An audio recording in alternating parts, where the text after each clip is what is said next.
Zoax.net. Lesson 35, Using Styles.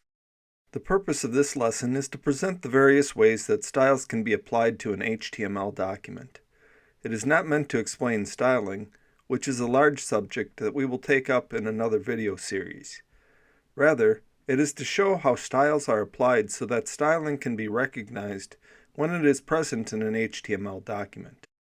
There are three methods for applying styles that we will call inline, embedded, and external. Inline refers to styles that are used inside the global style attribute. Embedded refers to style sheets that are included within the document. Finally, external refers to style sheets that are included from an external file. We will begin with this document containing several of the first paragraphs of Jane Austen's novel Pride and Prejudice. Opening this document, we see those paragraphs in plain black text. This is the text with no styling applied. When we add the styling, we will limit it to changing the color of this text to tan, which is a sort of light brown color. In our first application of styling, we have used the global style attribute to change the styling of the first paragraph. Here we have changed the text color to tan. Opening the document, we see that the text color of the first paragraph is now colored tan. This is how inline styling works.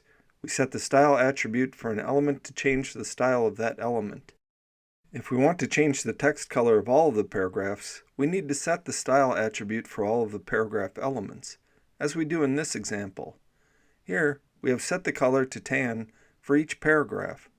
Opening the document, we see that the text color of all of the paragraphs is now tan. Changing the style attribute of each paragraph is tedious, however, and it is even worse if we decide later that we want to set the text to a different color. Fortunately, there is an easier way. In this example, we removed the inline styles and added the style tag inside the header. This code is called a selector, and it allows us to change the color of all of the paragraphs at once. This method is what I am referring to as an embedded style sheet. The style sheet, unlike the inline styling, allows us to change the styles of multiple elements at once. Opening this document, we see that all of the paragraphs are tan, just as before, but this example only required one single code change. Style sheets have flexibility though, and they can be used to change the style of a single element too, much like inline styles. To do this, we need to add an ID to the element, as we do here. Then this selector specifies that we should change the style for that ID. Note that we have removed the other selector, so that the other paragraphs will now be black again. Opening this document, we see that only the first paragraph is tan now.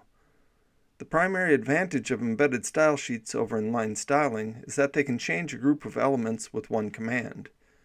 Our final method for styling, namely the external style sheet, gives us even greater flexibility. With external style sheets, we put our style sheet in its own file. Here we have the style sheet from our last example saved as its own file, prideandprejudice.css.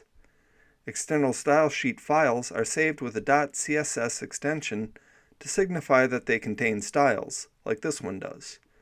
Inside our HTML file, we include this file by setting its file name inside the link element like this. Opening this document, we see the first paragraph as tan text with the rest of the text black. Alternatively, we can use an import inside a style element to include an external file as we do here. This is the same style sheet file, so opening it does the same thing as the last example and gives us the same tan text in the first paragraph. You might wonder why we have three ways to style HTML. The answer is that each one has its purpose. Inline styling is good for changing the style of a single element quickly. Embedded style sheets are good for setting the style of a group of elements within one document. Finally, external style sheets allow us to set the style across multiple HTML documents by simply including the file. So each one has its purpose, and developers will make use of all of them at various times.